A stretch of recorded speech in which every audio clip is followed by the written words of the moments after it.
기독교 역사상 가장 힘겨웠던 시기는 누가 뭐라 해도 초기 교회였을 것입니다. 유대교의 한 분파에서 기독교로 태동하는 시기였기에 소수 집단이었고 유대교로부터 이단이라 취급받으며 온갖 애국과 핍박 가운데 있었습니다. 또한 황제 숭배 및 로마 체제를 거부한다라는 이유로 기독교에 대한 애국된 소문과 함께 로마 정부로부터 심각한 탄압을 받고 있었습니다. 이런 상황에서 예수 그리스도를 믿는다라는 것은 시련과 순교를 각오하는 일이었습니다. 요한일서 기록 연대는 주후 90년 즈음으로 추정하고 있는데 그 이유는 요한 서신서의 저자를 에베소의 지도자인 사도 요한으로 생각하기 때문입니다. 다른 서신서와 달리 기록자에 대한 정확한 언급은 성경에 요한 서신서에는 없습니다. 하지만 요한복음과 깊은 연관성을 가지고 있다라는 것은 짐작할 수가 있습니다. 요한복음을 읽어보면은 요한 서신서와 비슷한 점이 많이 있습니다. 또한 초기 교부들로부터 이 요한 일서가 사도 요한이 기록한 서신서라는 그런 그 기록들을 통해서 이 요한 일서는 사도 요한이 기록했구나라는 것을 우리가 알 수 있다라는 겁니다. 요한 서신서가 기록될 당시에 로마와 유대의 전쟁이 끝났습니다. 로마가 승리했고 예루살렘이 파괴된 가운데 유대교가 힘을 잃어버립니다. 그래서 기독교인들 입장에서는 유대교로부터의 핍박은 사라졌습니다. 이제 반면에 로마 황제 도미티안이 스스로 신이라 하고 황제 숭배를 강력하게 강요합니다. 이 요한 일서 이 쯤이 그랬다라는 겁니다. 이를 거부하는 기독교인들에게는 그 강력한 종교적인 박해가 되었다라는 겁니다. 이때 베드로의 형제 안드레 그리고 마가 오네시모가 순교를 당했습니다. 게다가 이원론을 기반으로 한 영지주의가 일어나기 시작합니다. 이것은 교회에 적잖은 영향을 끼쳤는데요. 그들은 육은 악하고 영은 선하다라는 주장과 함께 예수 그리스도가 선하신 분이기 때문에 육체로 오시지 않았다고 주장합니다. 또 육체라는 것은 육체로 오시지 않았기 때문에 십자가 사건은 일어나지 않은 거죠. 일어나지 않은 거예요. 또 뿐 아니라 이 구원이라는 것은 영이 구원을 받는 것이지 육은 원래 악한 것이다. 악한 것이다. 그래서 육이 악하게 살아가는 것 이것은 당연한 것이더라고 그들은 주장했다라는 겁니다. 그러다 보니까 신자의 거룩한 생활을 중요하게 생각하지 않았다라는 겁니다. 이런 이들의 주장들로 인하여 애곡된 그런 것들이 교회 안에서 힘을 얻게 되어지고 성도들의 어떤 거룩한 생활 이런 부분들의 큰 타격을 입게 되었다라는 겁니다. 이런 영지주의의 이단으로부터 교회와 성도들을 보호하고 그들의 믿음을 경고케 할 필요성을 가진 에베소 지역의 그 요한과 관련된 공동체에서 신앙생활 지침서로서 이 요한 서신서를 기록하여 사용한 것으로 보입니다. 그래서 요한 일서를 이렇게 보실 때 이 영지주의와 깊은 연관성이 있다라는 사실을 우리가 이해하고 이 서신서를 보는 것이 중요합니다. 그래서 이 오늘 본문 1절로부터 4절까지 그 내용 가운데도 보면은 예수가 육체로 오신 것을 사도 요한은 강조하고 있는 겁니다. 오늘 본문 1절과 3절 내용을 바라보시면은 이런 내용들이 있어요. 보면 1절 중간에 보면은 우리가 들은 바요, 눈으로 본 바요, 자세히 보고 우리의 손으로 만진 바라. 누구가 생명의 말씀, 바로 예수 그리스도에 관하여 그분에 대하여 우리가 들었고 눈으로 직접 봤다라는 거예요. 그가 영이시다는 볼 수가 없잖아요. 영으로 이 땅 가운데 오셨다라면은 볼 수가 없는데 우리가 직접 봤다라는 거예요. 그리고 자세히 보았다라는 거예요. 게다가 우리의 손으로 만졌다라는 겁니다. 그러니까 예수 그리스도는 영으로 이 땅 가운데 오신 분이 아니라 육체를 입고 이 땅 가운데 오신 분이 분명하다라고 사도 요한은 이야기하고 있다라는 겁니다. 뿐만 아니라 1장 2절에서도 이렇게 말합니다. 이 영원한 생명을 우리가 보았다. 그리고 증언한다라고 이야기하고 있습니다. 우리가 직접 보았고 증언한다라고 말하고 있습니다. 또 3절도 보니까 보고 들은 바를 너에게 전한다라고 말하고 있습니다. 계속해서 뭘 지금 강조하고 있어요? 예수 그리스도가 육체를 입고 이 땅 가운데 오셨다라는 거예요. 만일 영지주의자들의 주장처럼 예수 그리스도가 육체를 입지 않고 영으로만 이 땅 가운데 오셨단다라면은, 그래서 구원받는 것이 영이 구원만 받는다 한다라면은 이게 문제가 심각해지거든요. 그냥 살아도 돼요, 육신은. 왜? 영이 구원받는 거기 때문에 그 영지주의자들의 주장대로 그 영지주의의 지식을 우리가 알고 그들의 주장대로 따라가면은 구원을 받는다. 그러니까 우리의 육신은 원래 육신은 악한 거기 때문에 막 살아도 상관없다라는 주장이었거든요. 그럼에도 불구하고 사도 요한은 그게 아니다. 예수님께서는 육신을 입고 이 땅 가운데 오셨다라는 것을 이야기하고 있는 거예요. 이 말은 육신이 중요하다라는 거예요. 영육을 나누지 않고 있다라는 겁니다. 우리의 구원은 영육이 구원받는 거다라고 말씀하고 있습니다. 사도 바울도 고린도전서 15장에서 부활에 관하여 말씀하시면서 신령한 몸이 있음을 말씀하고 있습니다. 고린도전서 15장 44절을 바라보니까 육의 몸으로 심고 신령한 몸으로 다시 살아나니 육의 몸이 있은즉 또한 영의 몸도 있느니라 라고 말씀하시고 있습니다. 이게 참 중요해요. 그래서 아무튼 우리의 삶이 중요하다라는 것을 이야기하고 있다라는 겁니다. 이 초기 교회 성도들의 신앙생활에 관하여 2세기 초에 비두니아 총독이었던 플리나의 기록이 있습니다. 이 로마의 행정관인데요. 이 사람이 그가 다스리는 그 지역의 사람들을 이렇게 꼼꼼하게 이제 보고서를 써가지고 황제에게 보낸 그 편지 가운데 기독교인들에 대한 언급이 있어요. 그의 보고서를 잠깐 우리가 참조하면은 초기 기독교인들이 어떻게 살았음을 우리가 알 수가 있습니다. 잠깐 읽어드리면은 나는 그리스도인들에게 배교를 강요하기도 했고 처벌을 가한다고 협박을 하기도 했으며 실제로 그들에게 처벌을 내리기도 했습니다. 하지만 그들은 전혀 아랑곳하지 않고 기독교를 고집했습니다. 그들은 새벽이 오기 전 일정한 날에 모임을 갖고 그리스도에게 찬양을 올리곤 했습니다. 죄를 짓지 않을 것을 맹세했습니다. 이런 의식이 끝나면 그들은 음식을 먹기 위해 모였습니다. 이것이 그들이 행하는 잘못의 모든 것이었습니다. 라고 보고서에 기록된 내용입니다. 이게 주 112년의 기록이에요. 아주 오래된 기록인데 보면 그랬다라는 거예요. 이들은 무엇을 갖다가 맹세를 했다고요? 죄를 짓지 않겠다라는 것을 맹세했다라는 거예요. 매 예배 때마다 예수 그리스도를 찬양하고 우리는 죄를 짓지 않겠습니다라고 맹세하고 함께 떡을 뗐다라고 이야기하고 있다라는 겁니다. 이제 초기 교회 성도들은 그들의 믿음과 삶이 함께 있음을 알 수 있다라는 겁니다. 한국 교회와 성도들 안에도 이런 영지주의의 영향이 곳곳에 남겨져 있습니다. 그래서 죽으면 육체가 땅으로 돌아가고 영혼은 하나님 나라에 들어간다라는 이런 생각을 가지고 있어요. 일정 부분은 맞아요. 근데 그것이 끝은 아니거든요. 나중에 부활이 있어요.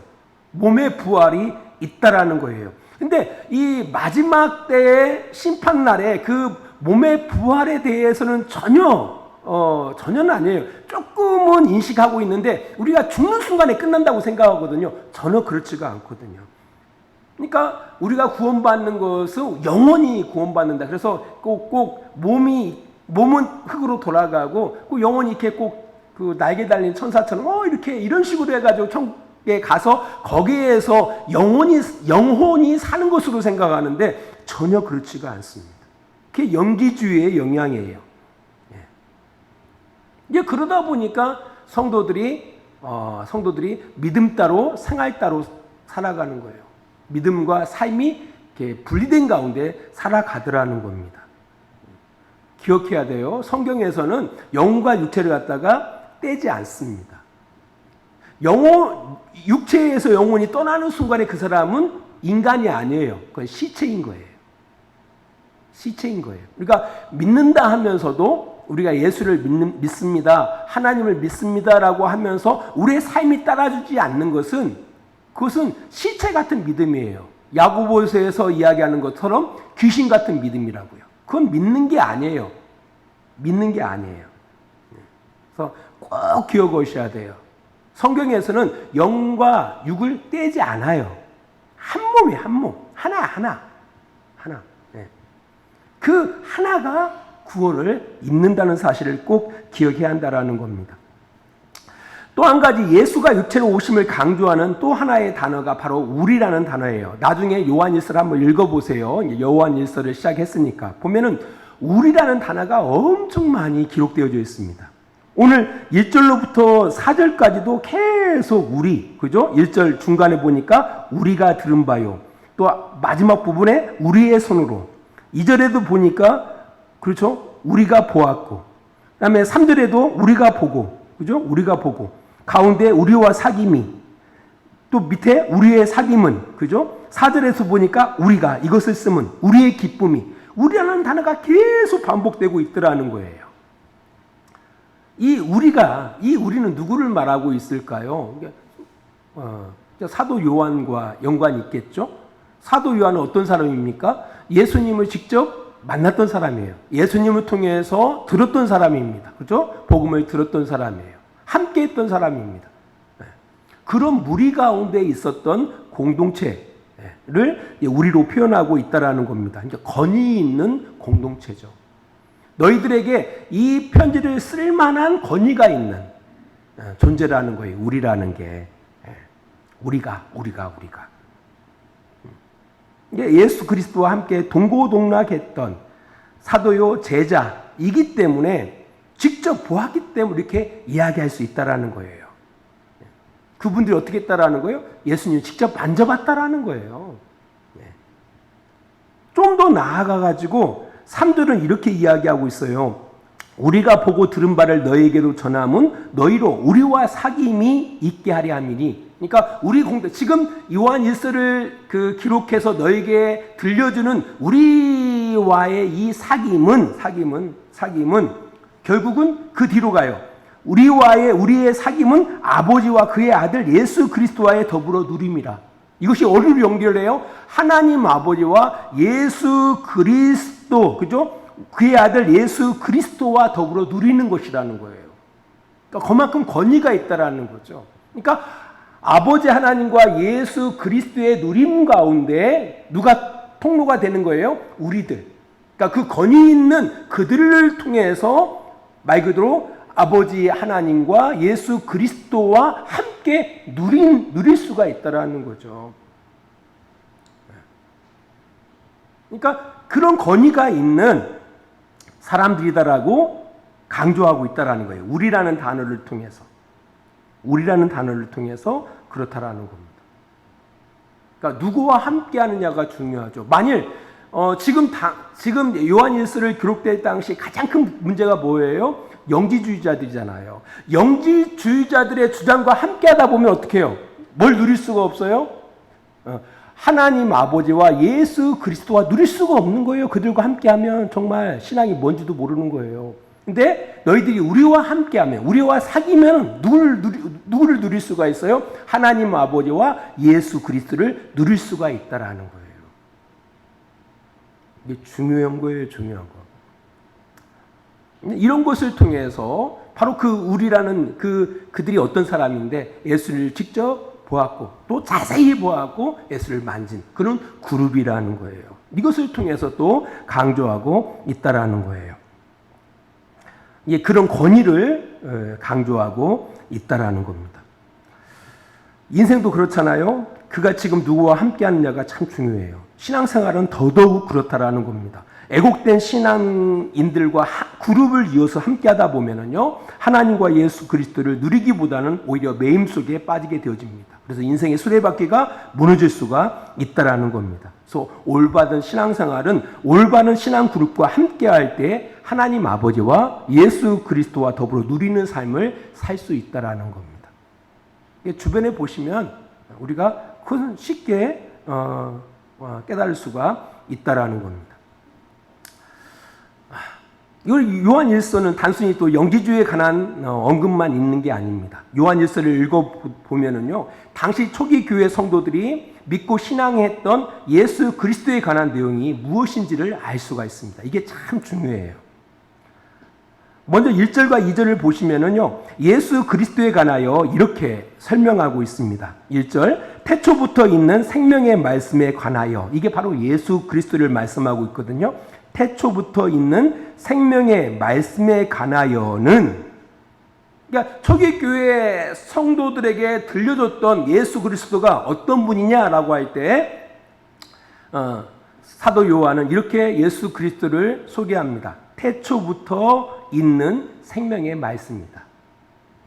태초부터 있다라는 것은 바로 뭐예요? 세상이 시작되기 이전부터 계신 분이라는 거죠. 곧 하나님의 아들이시다라는 거예요. 2절을 바라보시면은, 그죠? 2절을 바라보시면은, 아버지와 함께 계시다가 우리에게 나타나신 바 된 이, 그죠? 그러니까 하나님과 함께 하셨던 분. 우리가 믿는 예수 그리스도가 어떤 분이라고요? 태초부터 2000년 오셨지만, 2000년 전에 오셨지만 그분은 이전 하나님께서 이 우주 만물을 창조하실 그 전부터 그분은 계셨다라는 거예요. 그분을 우리가 믿고 있는 거예요. 그분을. 그러니까 예수 그리스도가 어떤 4대 성인 가운데 한 분뿐 아니라 바로 하나님의 아들로 우리는 믿고 있다라는 거예요. 그렇게 지금 사도 요한은 예수 그리스도를 소개하고 있다라는 거예요. 또 한 가지.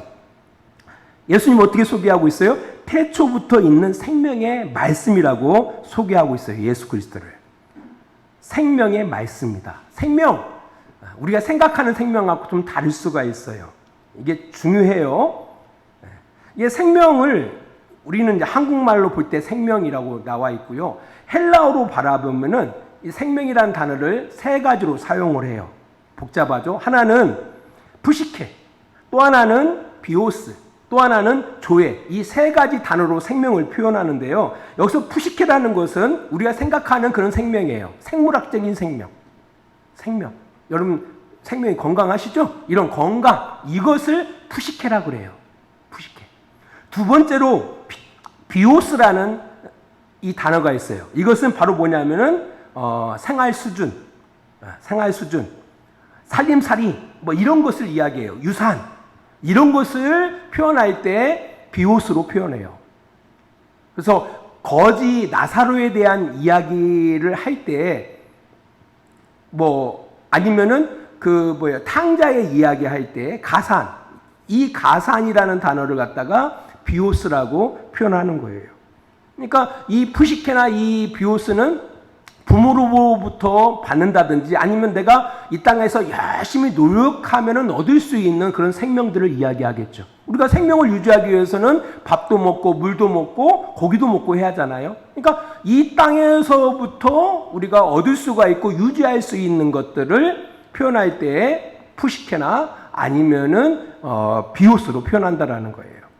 이제 반면에 이 조에라는 이 생명은 완전히 달라요.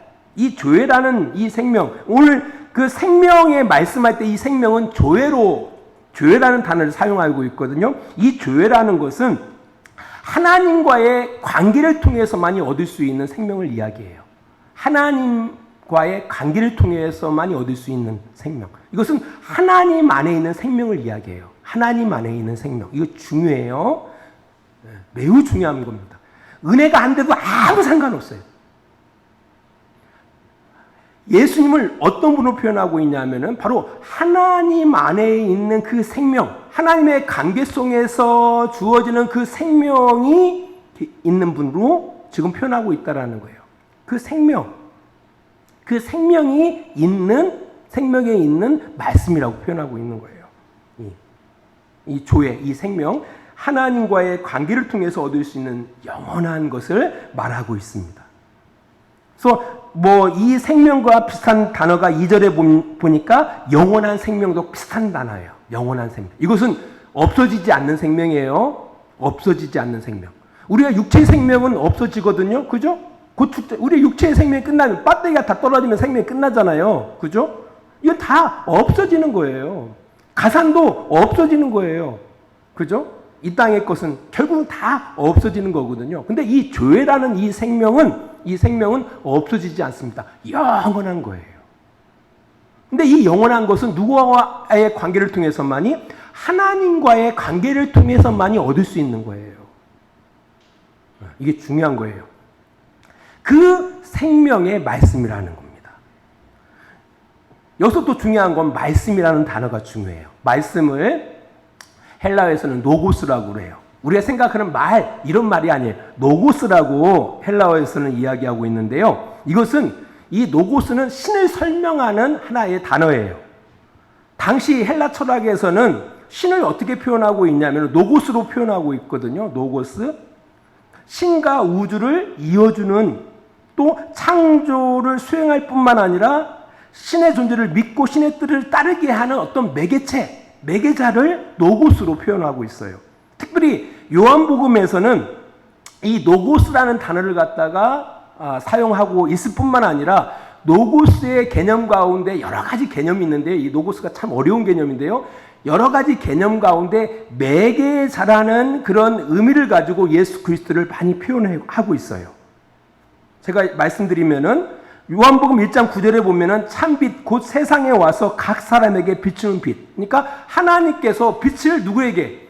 예수님을 이 땅에 보내셔서 빛을 비추게 하시는 거예요.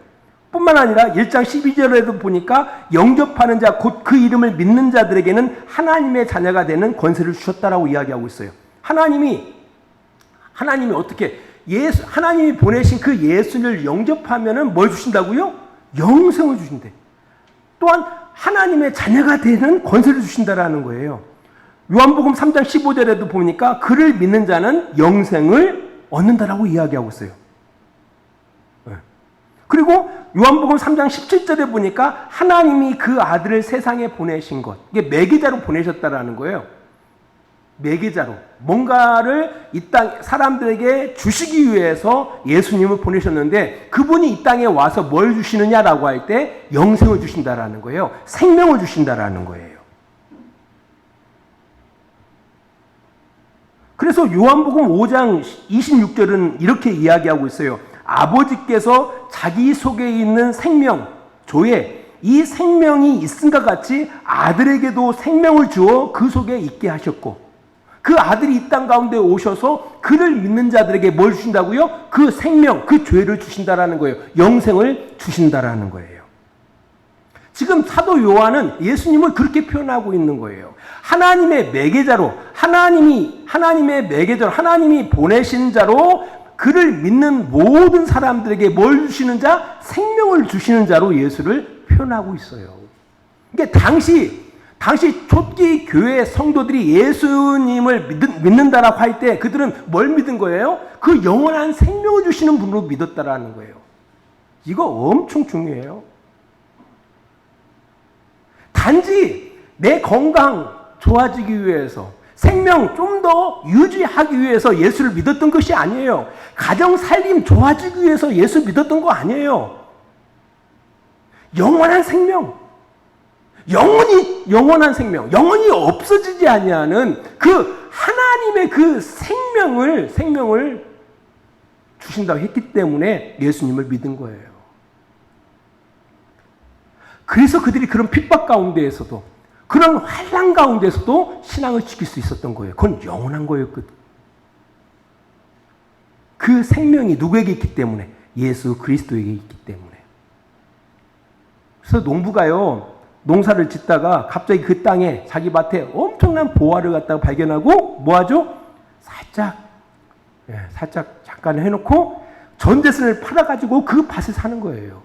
비교할 수 없는, 이 세상에서 비교할 수 없는 그 보화가 누구에게 감춰져 있는 거예요? 예수 그리스도에 감춰 있었던 거죠. 이게 예수 그리스도를 믿는다라는 것은요, 세상 어떤 것을 지불해서라도 반드시 믿고 따라야 할 분으로 그들이 여기고 믿었다라는 거예요.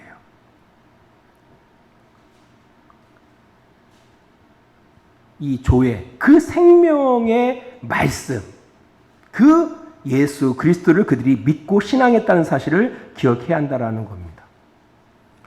좀 조회에 대한 설명, 이 조회에 대한 설명을 조금 더 드린다 한다면은 하나님과의 온전한 관계를 통해서 이루어지는 진정한 인간성, 하나님의 성품을 말하는 거예요.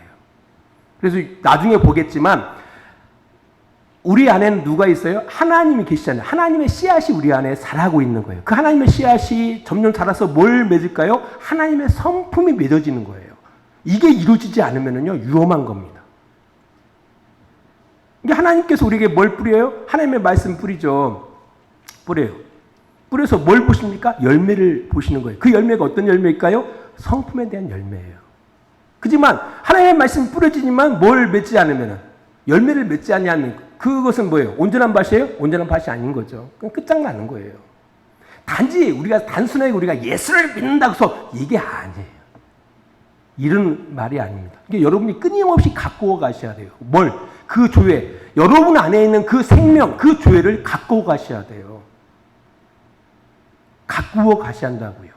끊임없이 하나님의 성품을 이루어 가기 위해서 끊임없이 갖고 가시는 삶을 살아가셔야 돼요. 그래서 1장 4절에서 이야기하는 것처럼 우리가 이것을 쓰면 우리의 기쁨이 충만하게 하려 함이라 라고 이야기하고 있어요. 또 사귐이라고 이야기하고 있거든요. 그리스도와의 그런 관계를 통해서, 끊임없는 사귐을 통해서 뭐가, 그 생명이 점점 풍성이 되어지기를 기대하는 마음으로 이 요한일서를 기록하고 있다라는 거예요. 도적이 오는 것은 도둑질하고 강도질하기 위해서 도둑이 오는 것이지만, 예수님이 이 땅 가운데 오신 목적은 생명을 얻게 하고, 생명이 바로 뭐예요? 조회, 영원한 생명을 얻게 하고 풍성히 얻게 하려 합니다. 이 풍성한 것이 바로 뭐예요? 우리의 성품이 점점 풍성해지는 것을 이야기하는 거예요. 말씀의 결론을 맺습니다. 초기 교회 안에 들어왔던 이 영지주의의 영향이 성도들의 삶을 왜곡시켜버려요. 사실 지금 한국 교회에 들어온 여러 가지 이단 사상들이 있습니다. 너무너무 많아요. 여러 가지 이단 가운데 뭐 한 가지 예를 든다면은 세상에서 성공을 인생의 최대의 목적으로 삼고 사람들이 살아가잖아요. 근데 이상하게 우리 신앙인들도 세상적인 성공을 위해서 신앙을 도구화하는 사람들이 들어와 있어요. 이거 이단이에요. 잘못된 생각이라는 거예요. 이제 그러다 보니까 하나님과 예수 그리스도의 사귐으로 인한 참 기쁨이 아니라, 그러니까 우리가 점점 그리스도를 닮아가고 하나님을 닮아가는 그런 그것으로 인한 기쁨보다는 거짓된 기쁨, 거짓된 자기 만족으로 인해서 신앙이 무너지는 경우들을 많이 본다라는 거예요. 신앙이 무너질 뿐만 아니라 교회도 무너진다라는 거예요. 여러 가지 이단들이 우리 안에 많이 있죠. 정신을 차리고 분별해야 한다라는 겁니다. 이런 때일수록 정말 하나님의 아들 예수 그리스도를 믿는다라는 것이 무엇인지 정확하게 깨닫고 살아가야 돼요. 정확하게 깨닫고 살아가야 한다라는 겁니다. 하나님과의 그런 깊은 사귐, 예수 그리스도와의 그런 깊은 사귐을 통해서 하나님이 주시는 참 그 기쁨을 풍성하게 누리고 살아가시는 복된 성도들이 되시기를 바랍니다. 기도하겠습니다. 하나님 아버지 감사합니다. 우리가 요한일서를 시작했습니다. 이 요한일서를 통하여 깊은 것들을 깨닫기를 원합니다.